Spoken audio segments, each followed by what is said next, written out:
제가 미모를 위해서 안경을 잘 안 쓰지만 여러분을 똑바로 보기 위해서 그게 좋더라고요. 제가 자주 오는 것도 아닌데 이렇게 아름다운 분을 제 가슴속에 잘 새기려고 안경을 쓰고, 창세기 2장에 가보면 하나님이 여자를 만드신 목적이 나옵니다.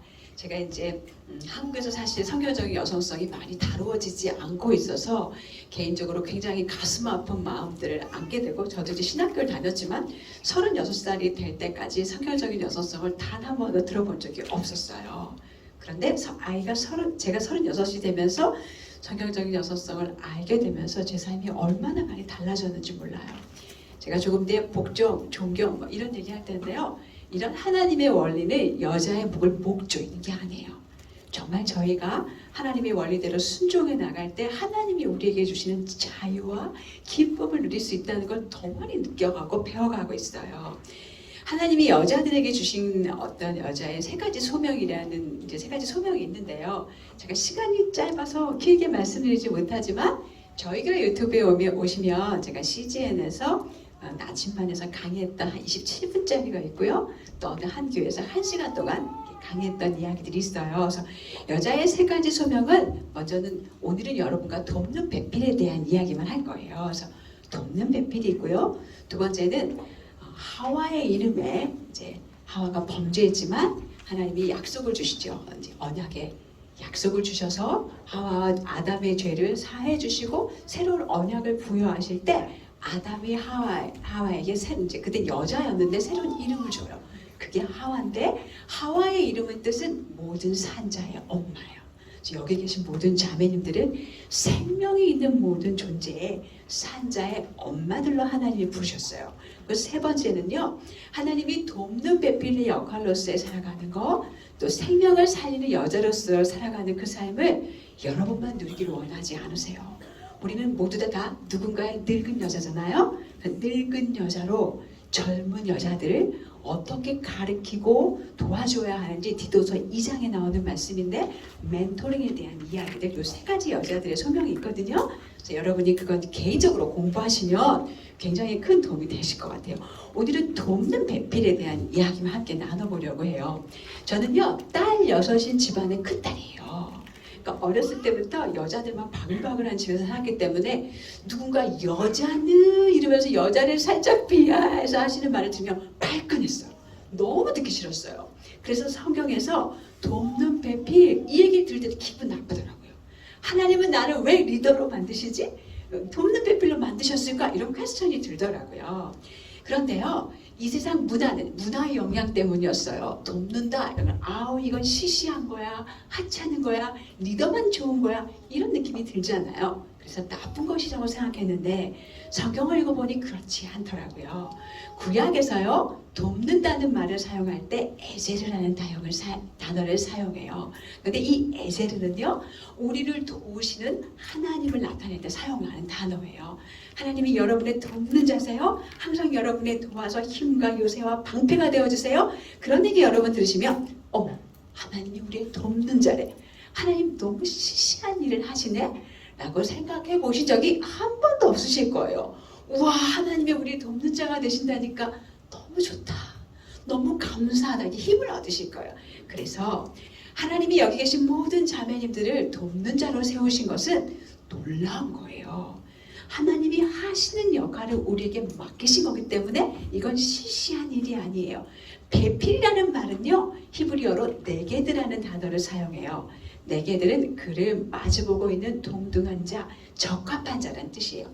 하나님이 온 세상을 다 만드시고 우와 보시기 참 좋다 라고 이야기하셨는데, 처음으로 하나님이 보시기 좋지 않다라고 말씀하신 것은 아담이 혼자 있는 것이 하나님이 보시기 좋지 않으셨어요. 완전하지 않으니까, 아담이 연약하니까. 그래서 돕는 자를 두셔서 그와 동등한 자, 동역자, 파트너를 주셔서 아담이 연약한 부분을 보완해 주시는 것이 하나님의 목적이었던 거예요. 여기 계시는 모든 자매님들은 돕는 배필로 우리의 남편이 더 거룩하게, 더 경건하게, 하나님이 원하시는 남편과 아버지, 남자로 살아갈 수 있도록 하나님 옆에 치어리더를 딱 붙여주신 거예요. 그분들을 격려하면서 도우면서 하나님의 뜻을 이루어 가실 수 있도록 여러분을 붙여주신 거예요. 그래서 하나님이 우리에게 맡기신 돕는 배필의 일은 절대 시시한 일, 연약한 것이 아니라 하나님을 닮아서 우리가 하나님의 일을 함께 하나님과 하는 것이기 때문에 놀라운 거예요. 영광스러운 거예요. 그것부터 하셨으면 좋겠어요. 그러면 돕는 배필로서 아내가 해야 되는 일은요, 성경에서 두 가지가 나와요. 첫 번째는 복종, 다음에는 존경이에요. 그런데 저는 사실요, 신대원도 다니고 다 다녔는데 신학교도 나왔는데요, 이 성경에서 아내의 역할이 복종이라는 것을 대단히 늦게 알았어요. 사실 그 말 들을 때도 마음이 어렵더라고요. 굉장히 불편했어요. 세상에 21세기에 여성 평등주의 시기에 복종이라니 정말 너무너무 마음이 불편했어요. 에베소서 5장 22절 말씀에 보면 아내들에게 하나님 뭐라고 말씀하시냐면 남편에게 복종하기를 주께 하라고 이야기하세요. 교회가 그리스도에게 하듯 아내들이 범사에 남편에게 복종하라고 이야기하세요. 골로새서 3장 18절은 남편에게 복종하라. 남편에게 복종하는 일이 주 안에서 마땅하다고 이야기하세요. 베드로전서 3장에 보면요, 더 심해요. 믿지 않는 남편 혹 말씀에 순종하지 않는 남편에게라도 복종하라고 이야기하세요. 왜 그러실까요? 하나님 왜 이렇게 시대에 뒤떨어지는 이야기를 하실까? 사실 우리가 복종을 굉장히 힘들어하는데요. 이렇게 많은 갈등을 겪으시는 이유는 복종에 대한 의미 또 가치에 대해서 성경이 말하는 부분이 옥해이기 때문이에요. 복종이 여러 가지 오해가 있는데요. 첫 번째 오해는 뭐냐? 복종은 열등한 위치에 있는 것이다. 복종은 굴종이다. 이렇게 생각하는 거예요. 예수님은요, 하나님께 복종하셨어요. 그럼 예수님이 열등한 것인가? 그렇지 않죠.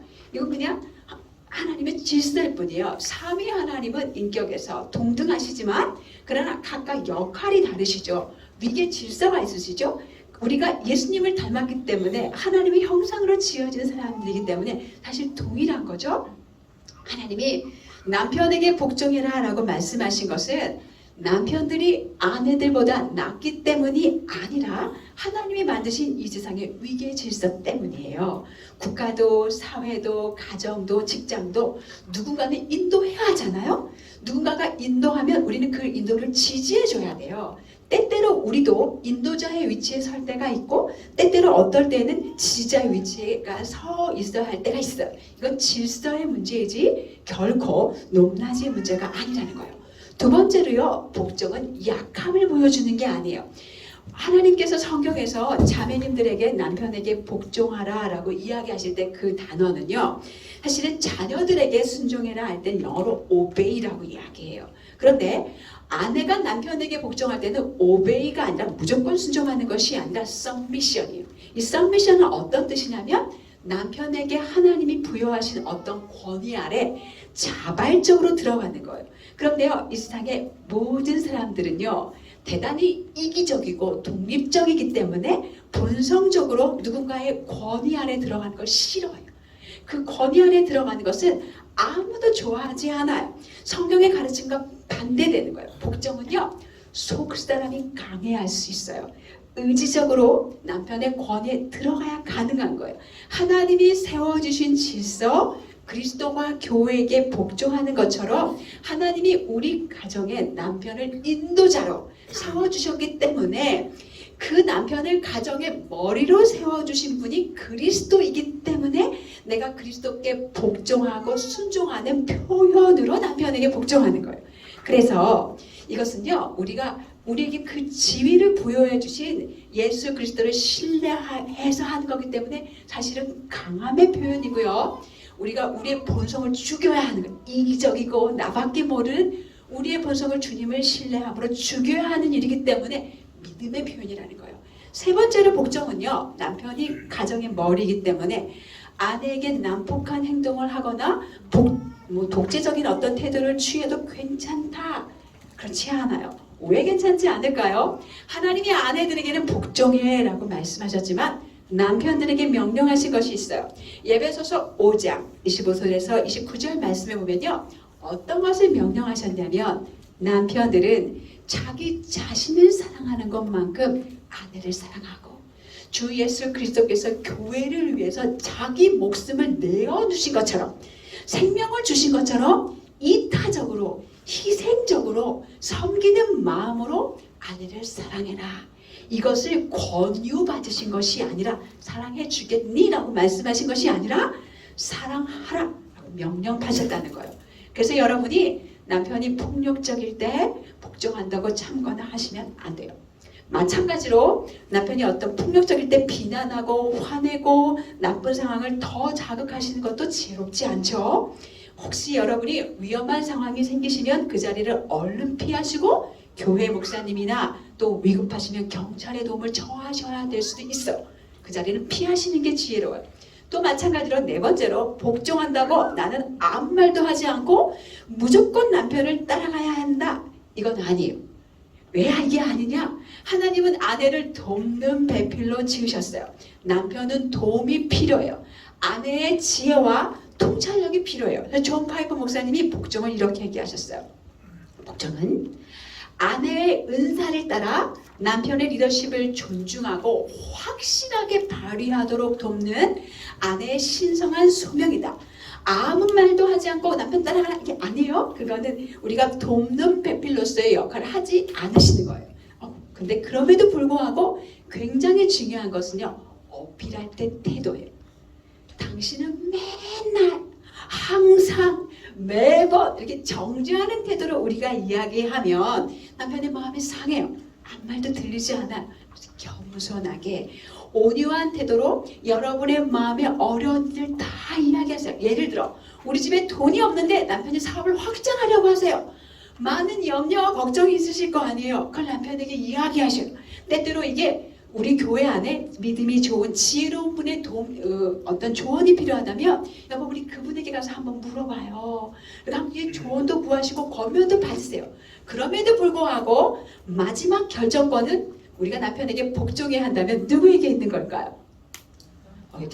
감사해요. 되게 어려운 일이지만 그건 남편에게 있어요. 복종 쉽지 않죠. 그걸 남편에게 맡겨야 한다는 이야기니까 복종 진짜 쉽지 않아요. 믿지 않는 남편, 남편이 하도록 내버려두면 나와 우리 가정에게 정말 폭풍우가 칠 텐데 이걸 내가 복종을 해야 하는 게 맞는 걸까? 이기적인 남편, 일중독인 남편, 가정을 우선순위에 두지 않는 남편, 영적으로 리드하지 않는 남편, 나랑 동일한 죄인인데 나보다 더 죄인인 것 같은 남편에게 내가 복종해야 맞는 걸까? 많은 퀘스천이 있으실 거예요. 그래서 성경은요, 복종할 수 있는 비결을 알려주세요. 하나님께 소망을 두어야 복종이 가능하대요. 베드로전서 3장 5절 말씀에 보면 전에 하나님께 소망을 두었던 거룩한 부녀들도 이와 같이 남편에게 순종함으로 자기를 단장했다는 말씀이 있어요. 베드로가요, 복종의 힘이 하나님께 소망을 두냐? 그렇지 않냐 있다고 얘기해요. 하나님 누구세요 대체? 하나님은요 우리를 영원한 저주요 죄의 저주와 형벌에서 구원해내신 분이세요. 하나님 우리를 대적하시는 분이 아니라 위하시는 분이에요. 하나님 우리 인생의 모든 것을 알고 계세요. 그것을 합력해서 선을 이루신 분이세요. 그러면 우리 남편이 나쁜 결정을 한다 할지라도 내가 그래서 하나님을 신뢰함으로 남편이 하나님을 알아가고 또 배울 수 있는 기회로 내어놓는다면 하나님이 주권자이시기 때문에 그 상황을 바꾸셔서 멀리 바라보면 그것을 통해서 선을 이루실 거라는 것을 여러분이 신뢰해야 사실 우리가 복종이 가능하다는 거예요. 이 세상에 완벽한 남편 없어요. 남편이 약해요. 우리도 약해요. 그런데 남편의 약함은요, 여러분의 남편의 약함이 있는데 여러분이 돕는 배필러 옆에 계시는 것은 어쩌면 이건 하나님의 은혜의 증거예요. 상호 보완을 하고 주신 거라는 거죠. 어떤 분이 이런 이야기를 하셨어요. 배우자를 도우려고 하지 바꾸려고 하지 말아라. 사람을 바꾸는 것은 하나님의 영역이라고 이야기하세요. 우리는요 모든 사람이 다 더디게 천천히 변화하는 걸 알고 계실 거예요. 우리는 둘 다 죄인이에요. 사실 모든 부부싸움의 시작은 돌이키기로 시작해요. 내가 너보다 나은 죄인이야. 여기서 시작하는 거예요. 내가 얼마나 연약하고 부족한 사람인지 아는데 그럼에도 불구하고 하나님이 어떻게 나를 인내하고 사랑하시는지 기억하신다면 내 안에 역사하신 하나님께서 이 남자에게도 그렇게 역사하실 것을 신뢰해야 그렇게 해야 하나님께 그분을 바꿀 수 있는 기회들을 더 많이 여러분이 내어놓으시는 거예요. 그런데 우리가 만약 남편에게 복종하지 않으면 무슨 일이 일어날까요? 아까 목사님이 잠깐 이야기하셨지만 우겨서 내 말을 듣게 하는 상황이 자주 있으면요, 우리 남편을 리더하는 일에 좌절돼요. 조금 뒤에 남편의 역할을 이야기하실 텐데, 여기 자매들의 역할은요, 사실은 복종, 존경 두 가지인데요. 우리 형제님들에게는 가정에서 자녀와 또 아내들을 인도하고 보호하고 공급하고 사랑하는 일을 하셔야 돼요. 벌써 4개예요. 굉장히 무거운 짐이에요. 이 무거운 짐을 남편이 감당하려고 인도하려고 하는데 아내가 계속 브레이크를 걸면 인도하는 일에 좌절하세요. 때때로는 그 인도하는 일 실패하면서도 그러면서 배우는데 그걸 못 기다리시는 거예요. 그래서 이런 시간들이 거듭되면 남편들이 인도하려고 하지 않아요. 모든 짐이 전부 다 아내에게 오는 그런 상황이 생긴다는 거예요. 그런데 복종에 힘이 있어요. 제가 시간이 없어서 코테이션을 못 읽고 그냥 넘어가야 돼요. 복종은 믿지 않는 남편의 회심을 촉진시켜요. 베드로전서 3장 1절 말씀에 보면 믿지 않는 남편에게 말이 아니라 순종하라고 이야기하세요. 아내가 하나님을 두려워함으로 거룩한 행위로 남편에게 선한 행위를 하면요, 남편이 그 아내, 믿지 않는 남편이 됨에도 불구하고 아내의 그 선한 행위가 하나님을 두려워하기 때문에 그 하나님의 말씀에 순종해서 아내가 그렇게 하는 것을 알게 돼서 하나님 앞에 오게 된다는 이야기예요. 저희 교회에 한 자매님이 있었는데요. 제가 이제 개척할 때부터 저희와 함께한 부부인데 위기의 부부였어요. 남편의 별명이 사기꾼이에요. 왜 사기꾼일까요? 결혼 전에 교회 가겠다고 약속해놓고 결혼하고 나서 교회 안 오는 거예요.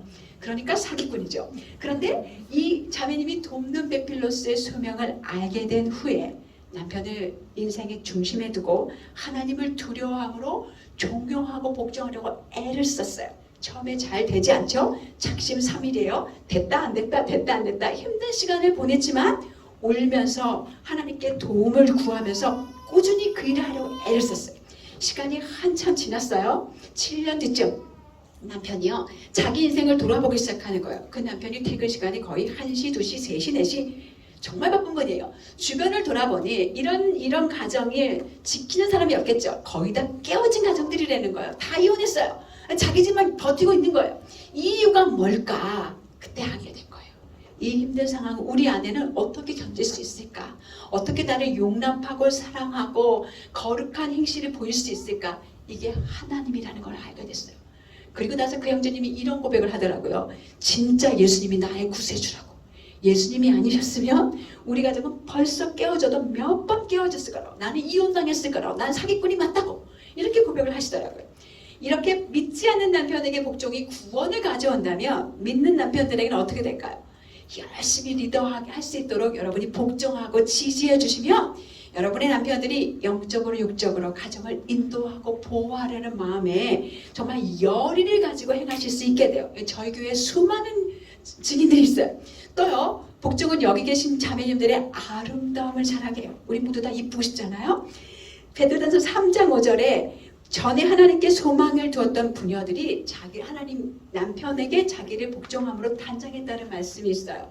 우리는요, 아름다움에 관심이 많고 예뻐지고 싶어요. 그런데 성경이 말하기를 우리가 스스로 복종하는 것에 잘하면 더 예뻐진다고 이야기하세요. 어떤 것에 예뻐지는 걸까? 우리가 하나님을 신뢰하는 영에서 자라가면요, 여러분의 마음이, 내면이 고요하고 안정된 심령으로 단장할 수 있어요. 인생의 굴곡과 어려움이지만 거기 널뛰지 않아요. 주님을 신뢰함으로 하나님이 누구신지 알기 때문에 여러분이 견고한 하나님의 사람들 서 있을 수 있게 될 거예요. 그것이 남편에게 매력적으로 보이고 또 우리 하나님께는 주목받는 길이 된다는 거예요. 두 번째요, 아내들이 남편에게 하나님이 맡기신 역할들을 잘 감당하기 위해서 그분의 리더십을 잘 발휘할 수 있도록 도와드리는 방법은 존경이에요. 우리 교회에서 형제님들께 여쭤봤어요. 여러분께도 여쭤보고 싶어요. 여러분은요, 여러분의 아내가 여러분을, 여기 형제님들, 사랑한다 라고 말하는 게 좋으세요? 아니면 존경합니다 라고 말하는 게 좋으세요? 존경합니다 하면 손 들어보세요. 솔직하게 손 들어보세요. 감사합니다. 저희 교회에서 저에게 목사님이 여쭤봤어요. 우리 형제님께 설교 시간에 모든 남자들이 전부 다 존경합니다라고 소리를 들었어요. 자매님들이 기다렸어요. 아 이거 뻔뻔해 말도 안 돼. 그런데요, 남편을 존경하는 것이 아내들에게 굉장히 어려워요. 그런데 모든 남편들에게는 정말 필요한 거예요. 왜 어렵냐? 우리 아내들은 세상에서 남편의 약점을 가장 잘 아는 자들이에요. 그래서 어쩌면 남편을 가장 존경하지 않는 사람이 될 수도 있어요. 남편에게 가장 무례하게 행동하는 사람이 될 수도 있어요. 남편의 약점을 공격해서 남편을 무너뜨리는 사람이 될 수도 있어요. 그런데 성경은 남편을 존경하라고 명령하세요. 존경하라고 명령하셨다는 이야기는 하나님이 남편이 존경이 필요한 존재로 만드셨다는 거예요. 그래서 그분들의 어떠함 때문이 아니라 하나님이 가정의 머리로 남편을 세워주셨기 때문에 하나님이 존경이 필요한 사람으로 남편들을 세워주셨기 때문에 우리가 그렇게 해야 한다는 거예요. 주님은 남편들에게요, 아내와 자녀들을 인도하고 보호하고 공급하고 사랑하라고 말씀해 주셨는데 사실은요, 이것은 책임이에요. 의무예요. 특권이 아니라 굉장히 어려운 책임을 주셨기 때문에 여러분이 많이 격려하고 지원해주고 복종하고 존경해주지 않으시면 이 일을 감당하기가 너무너무 어려운 거예요. 남편이 연약하니까, 부족하니까. 그래서 남편도 여러분과 똑같이 연약하고 부족한 죄인이기 때문에 아내의 격려, 응원, 감사, 지지가 필요하신 분들이라는 거예요. 그런데 우리가 남편에게 존경을 해주지 않아요. 그럼 무슨 일이 생길까요? 하나님이 남편을 존경을 받아야 하는 존재로 만드셨기 때문에 남편들은요, 저희 남편이 그런 얘기 하시더라고요. 남편에게 존경은 집에서 공기와 같대요. 그런데 아내가 남편을 존경하지 않으면 그 집안에 공기가 없잖아요. 숨을 쉴 수 없잖아요. 그분은 그곳에 머물기 너무 어려우세요. 그러면 숨 쉴 곳을 찾으세요. 마음을 닫고 존경받을 것을 찾는데 그게 어떨 때는 교육자들은 사역일 수도 있고 다른 사람들일 수도 있고 자기 동물일 수도 있고 게임일 수도 있고 음란물일 수도 있고 동아리일 수도 있고 체육관일 수도 있어요. 그래서 일반적으로요, 우리 아내들은 남편이 충분한 사랑을 주지 않으시기 때문에 남편을 존중하지 않아요. 아내들에게는요, 형제님들, 사랑한다는 말이 굉장히 중요해요. 여러분에게 닭살이 오르지만 최선을 다해 사랑한다고 말을 해주셔야 돼요. 그래서 남편이 나를 사랑해 주는구나, 그냥 아니 내가 이제까지 같이 사는데 돈 갖다 벌어주는데 꼭 사랑한다고 말해야 해? 네, 하셔야 돼요. 그래야 남편이 나를 사랑하는구나 라고 느끼거든요. 그래서 사랑한다고 말을 해주셔야 돼요. 근데 사랑을 주지 않으니까 남편을 존중하지 않아요. 그런데 남편은요, 아내가 자기를 무시해요. 자기를 존경하지 않아요. 그러니까 사랑을 주지 않으세요.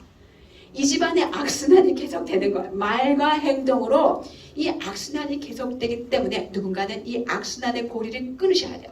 제가 이런 얘기하면 자매님들이 맨날 그래요. 또 나한테 하라 그러셔. 예수님을 사랑하시는 분이 먼저 하세요. 끊으셔야 돼요.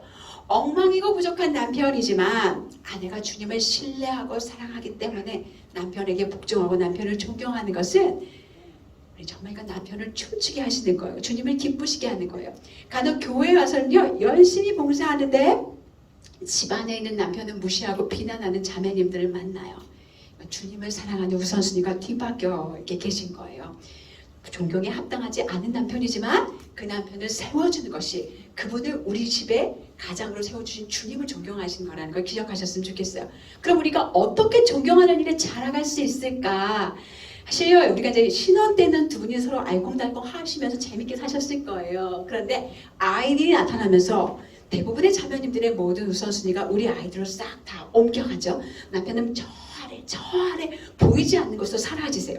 그런데 하나님이 우리를 아이들의 엄마가 아니라 우리 가정의 남편을 돕는 배필로 만드셨다는 걸 기억하셨으면 좋겠어요. 그것이 우리의 첫 번째 목표예요. 저는요, 두 분이 각자 자녀들에게 너무너무 헌신적이지만 매일매일 싸우는 부모님 아래에서 자랐어요. 정말 고통스러웠어요. 저의 유일한 소원이요, 두 분이 좀 사랑하면서 사는 모습을 보고 싶다. 나 공부시키려고 열심히 일하고 돈 버시고 그거 대주지 말고 좀 알콩달콩 사랑하시면 얼마나 좋을까. 그게 저의 유일한 소원이었어요. 부모님께서 자녀들에게 줄 수 있는 최고의 선물은요, 두 분이 사랑하면서 사시는 거예요. 그 사랑하는 삶을 통해서 우리 아이들이 안정감을 누리고 평안을 누리고 그 안에서 아름답게 자라가요.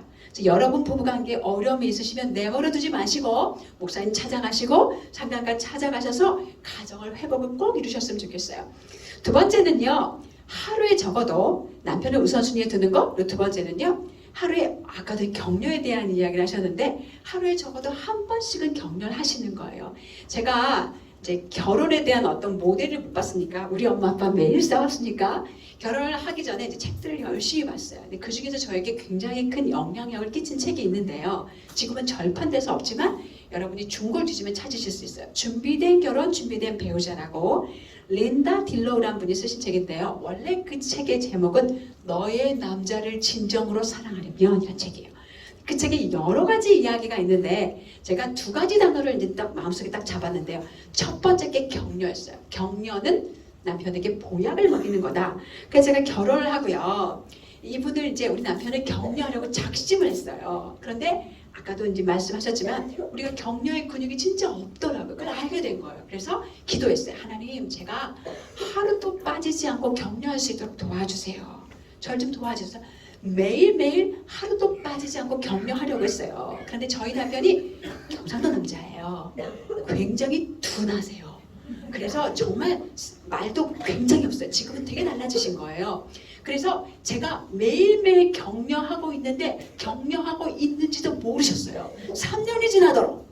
그걸 모르신 거예요. 근데 제가 무슨 격려를 했냐? 어떤 날은 정말 격려할 거리가 없는 거예요. 주님 지혜를 주세요. 그랬더니 주님이 지혜를 주시는데 여보, 당신은 뒤통수도 멋져요. 이 정말 어느 날은 이제 제가 컨퍼런스에 가는데 이분이 오셨어요. 제가 이분한테 그랬어요. 여보, 나는 달이에요. 갑자기 저를 보더니 당신이 왜 달이야? 그러더라고요. 그래서 햇빛이 있어야 빛나는 달. 너무 좋아하시더라고요.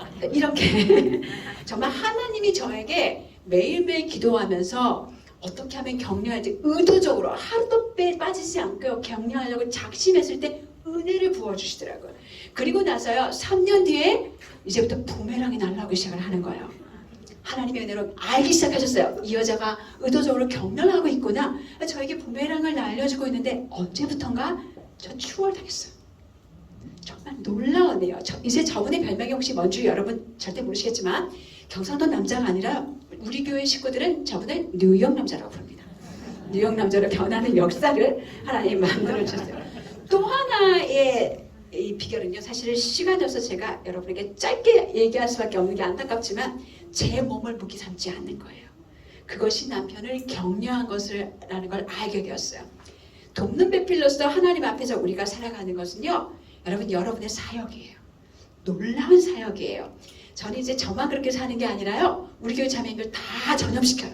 우리가 뭘 해야 되는 줄 알아? 매일매일 격려해야 돼. 우리의 몸을 무기 삼지 말고 남편에게 내어줌으로 남편을 격려해야 돼. 그렇게 살아가고 있고요. 우리 자매님들이 실천하면서 정말 하나님이 우리에게 주시는 기쁨과 자유품과 더 끈끈해지는 거, 매일매일 더 사랑에 자라가는 거, 하나님을 기쁘시하게 하는 결혼생활로 변화되는 것을 경험하고 있어요. 그래서 여러분께도 도전해드리고 싶어요.